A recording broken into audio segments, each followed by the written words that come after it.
Salut les amis. C'est Paolo. Bienvenue sur FastProg. Besoin d'aide pour le raccordement et l'activation de vos photocellules des XR10 BAP sur la ZBX7N. Il vous est possible de télécharger les notices grâce au QR code actuellement en vidéo ou au lien en description.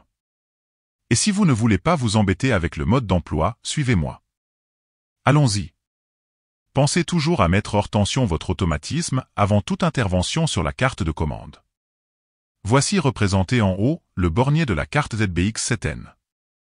Plus bas à gauche, la cellule réceptrice RX et à droite, la cellule émettrice TX. Vous n'êtes bien évidemment pas obligé d'effectuer votre câblage dans l'ordre présenté maintenant. La borne 10 de la ZBX7N doit être raccordée à la borne 10 de la photocellule filaire. La borne 11 doit être raccordée à la borne 11.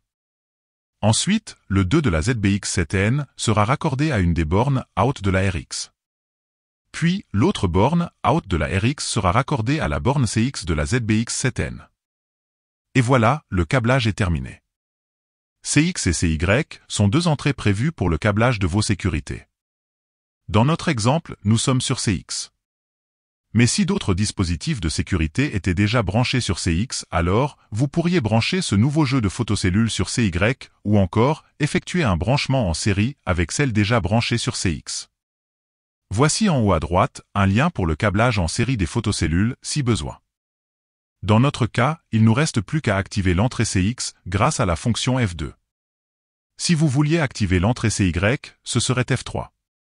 Comme vous pouvez le voir sur la vidéo, il existe 6 différents modes de fonctionnement lors du passage devant les cellules. Pour l'activation de l'entrée CX, remettez l'automatisme sous tension et appuyez sur la touche entrée de la ZBX7N jusqu'à voir apparaître F1. Puis appuyez sur la flèche de droite pour atteindre F2. Appuyez sur Entrée, l'écran affiche Off. Appuyez sur la flèche de droite, l'écran affiche C1, C2, C3, etc. Sélectionnez la fonction désirée et appuyez sur Entrée, l'écran revient sur F2. Enfin, appuyez sur ESC, l'écran s'éteint. Si au contraire, la carte affiche un défaut de sécurité C1 ou C2 ou autre C, cela signifie qu'il y a un souci de câblage, d'alignement ou d'alimentation. Pas de panique. Contrôlez la présence de tension entre les bornes 10 et 11, elle doit être d'environ 24 volts alternatifs, si ce n'est pas le cas, contrôlez les fusibles.